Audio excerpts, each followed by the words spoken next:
Hello दोस्तों, कैसे आप सभी दोस्तों। उम्मीद करता हूँ बहुत ही बढ़िया होंगे। आपका स्वागत है मेरे यूट्यूब चैनल पर एक और नई वीडियो के साथ। तो मैं आपको इस वीडियो में आरपीएफ एसआई कांस्टेबल और दोस्तों एसएससी जीडी से संबंधित आपको टॉप 30 प्रश्न कराऊंगा, जो दोस्तों हर बार जीडी और आरपीएफ यानी दोस्तों रेलवे के जितने भी एग्जाम अभी तक हुए हैं उनमें पूछे गए हैं। तो कृपया करके आप इस वीडियो को पूरा ज़रूर देखिएगा दोस्तों। तो चलिए आज की वीडियो का पहला प्रश्न स्टार्ट करते हैं। आपका दोस्तों पहला प्रश्न है, राज्यपाल किस अनुच्छेद के अंतर्गत राष्ट्रपति के विचार के लिए किसी विधायिका या विधायक को आरक्षित रख सकता है। ये दोस्तों आपको बताना है किस अनुच्छेद के तहत है। तो दोस्तों आपका राइट आंसर हो जाएगा अनुच्छेद 201 के तहत, यानी राज्यपाल राष्ट्रपति के विचार को किसी यानी विधायक को आरक्षित रख सकता है। तो चलिए चलते हैं नेक्स्ट प्रश्न की ओर।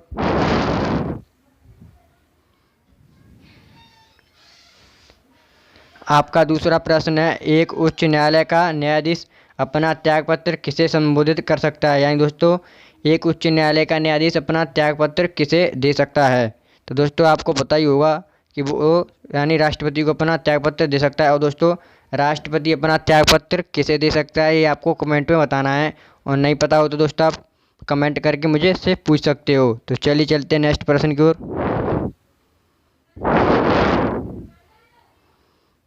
आपका तीसरा प्रश्न है, भारत के किस राज्य में समान नागरिक संहिता लागू हुआ है। दोस्तों इस टाइम ये आपको बताना दोस्तों करंट का प्रश्न है। तो दोस्तों आपका इसका राइट आंसर हो जाएगा गोवा। गोवा भारत का एकमात्र ऐसा राज्य है जिसमें समान नागरिकता संहिता लागू है। तो चलिए चलते हैं नेक्स्ट प्रश्न की ओर।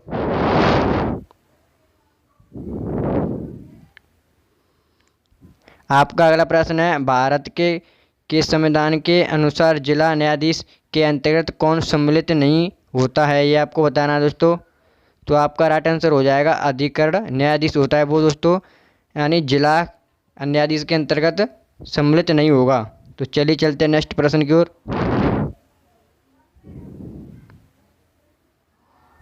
आपका अगला प्रश्न है, रेडियो एवं दूरदर्शन के विज्ञानों पर कौन कर लगा सकता है। दोस्तों इसका आपको आंसर बताना है। तो दोस्तों एकदम इसका आपका राइट आंसर हो जाएगा राज्य सरकार।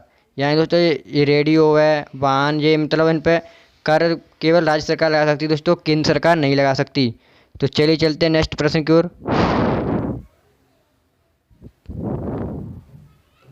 आपका अगला प्रश्न है, कृषि आय पर कर कौन लगा सकता है। यानी कृषि आय होती है, इस पर दोस्तों कर कौन लगा सकता है। तो इसका भी आपका राइट आंसर हो जाएगा राज्य सरकार। राज्य सरकार लगा सकती है दोस्तों कर। तो चलिए चलते हैं नेक्स्ट प्रश्न की ओर।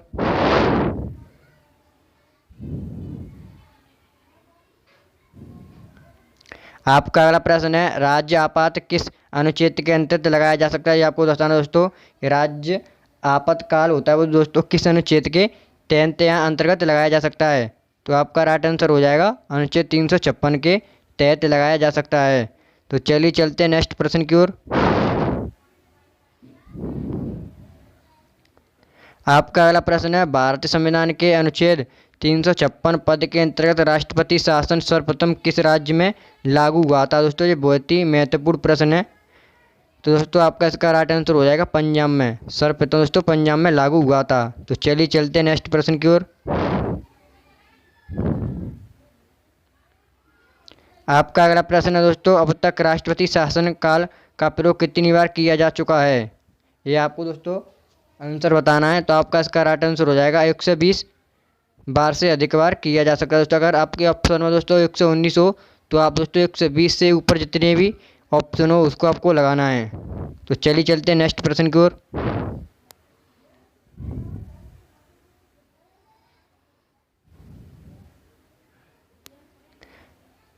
आपका अगला प्रश्न है, वित्तीय आपातकाल का प्रयोग अब तक कितनी बार किया जा सकता है। दोस्तों वित्तीय आपातकाल का प्रयोग अभी तक नहीं किया जा चुका दोस्तों। आपातकाल का प्रयोग केवल एक बार किया गया है और वित्तीय आपातकाल का प्रयोग एक भी बार नहीं किया गया है। ये आपको दोनों प्रश्न याद करने हैं। तो चलिए चलते हैं नेक्स्ट प्रश्न की ओर।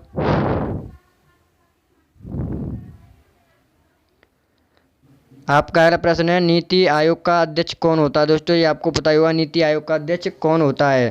तो दोस्तों आपका इसका राइट आंसर हो जाएगा, जो हमारे इस टाइम दोस्तों वर्तमान में प्रधानमंत्री हैं वो है प्रधानमंत्री हैं नरेंद्र मोदी। तो दोस्तों नरेंद्र मोदी इस टाइम नीति आयोग के अध्यक्ष हैं। तो चलिए चलते हैं नेक्स्ट प्रश्न की ओर।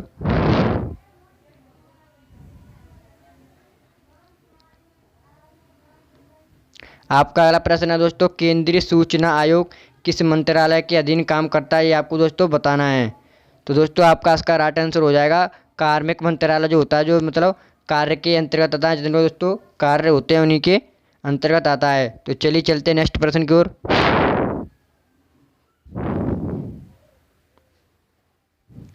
आपका अगला प्रश्न है, भारत में राष्ट्रीय राजमार्गों की संख्या कितनी है, ये आपको बताना है दोस्तों। अपने भारत में राजमार्ग कितने हैं या कितनी संख्या है उनकी। तो आपका दोस्तों राइट आंसर हो जाएगा 599 भारतीय राष्ट्रीय मार्ग हैं। तो चलिए चलते हैं नेक्स्ट प्रश्न की ओर। आपका दोस्तों अगला प्रश्न है, पालाघाट दर्रा किन दो पहाड़ियों के मध्य स्थित है। तो आपका इसका राइट आंसर होगा नीलगिरी और अन्ना मलाई की पहाड़ियाँ के मध्य स्थित है। तो चलिए चलते हैं दोस्तों नेक्स्ट प्रश्न की ओर।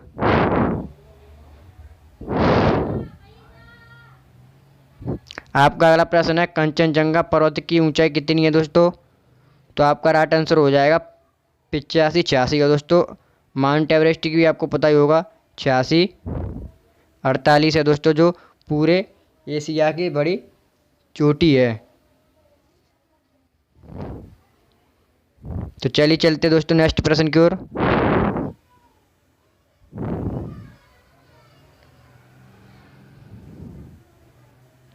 आपका अगला प्रश्न है दोस्तों, भारत में किन राज्यों में शरद ऋतु वर्षा होती है, ये आपको बताना है। यानी किन दो राज्यों में शरद यानी सर्दियों में वर्षा होती है। तो आपका इसका राइट आंसर हो जाएगा दोस्तों पंजाब और तमिलनाडु, एकमात्र ऐसे दो राज्य हैं जिनमें दोस्तों शरद ऋतु में वर्षा होती है। तो चलिए चलते हैं नेक्स्ट प्रश्न की ओर।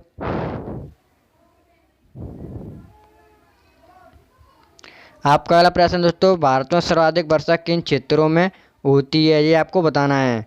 तो आपका राइट आंसर हो जाएगा दोस्तों पश्चिमी घाट व पूर्वी हिमालय तथा मेघालय। यानी दोस्तों मेघालय में ज़्यादा, आपको राज्य पूछा जाए तो मेघालय में ज़्यादातर बारिश होती है।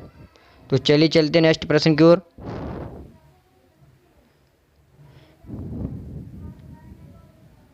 आपका अगला प्रश्न है दोस्तों, रेगुर मिट्टी का सर्वाधिक विस्तार किस राज्य में पाया जाता है, ये आपको बताना है दोस्तों।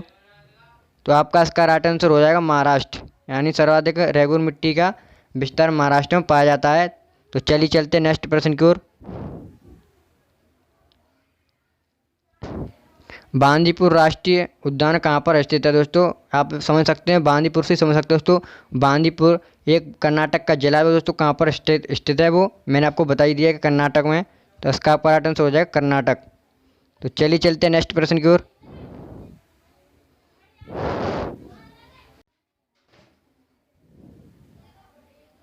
तो दोस्तों आपका अगला प्रश्न है, ब्रह्मपुत्र नदी तिब्बत में किस नाम से जानी जाती है, ये आपको बताना है। तो दोस्तों आपका इसका राइट आंसर हो जाएगा सांगपो। यानी तिब्बत यहाँ दोस्तों चीन में सांगपो के नाम से जानी जाती है ब्रह्मपुत्र नदी। और दोस्तों बांग्लादेश में आपको पता होगा जमुना के नाम से जानी जाती है। तो चलिए चलते हैं नेक्स्ट प्रश्न की ओर।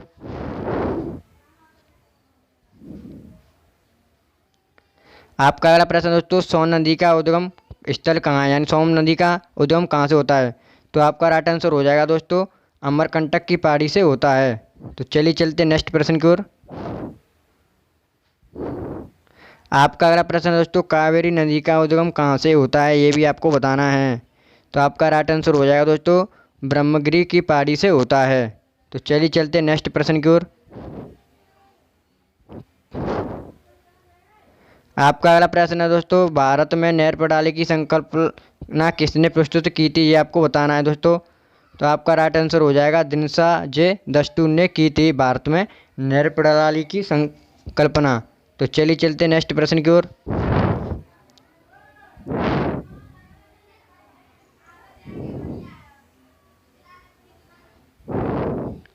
आपका अगला प्रश्न है दोस्तों, किशनगंगा परियोजना किस राज्य में स्थित है, ये आपको बताना है।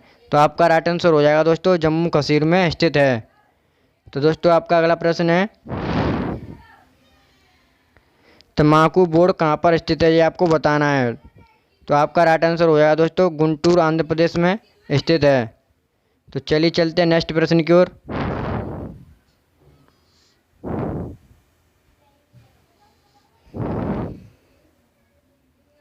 आपका अगला प्रश्न है दोस्तों, भारत में श्वेत क्रांति का जनक किसे कहा जाता है, यानी श्वेत क्रांति का जनक भारत में किसे कहा जाता है।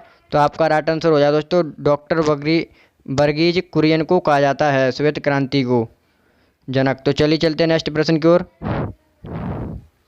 आपका अगला प्रश्न दोस्तों, बेलाडीला खान खनिज किससे संबंधित है, ये आपको बताना है।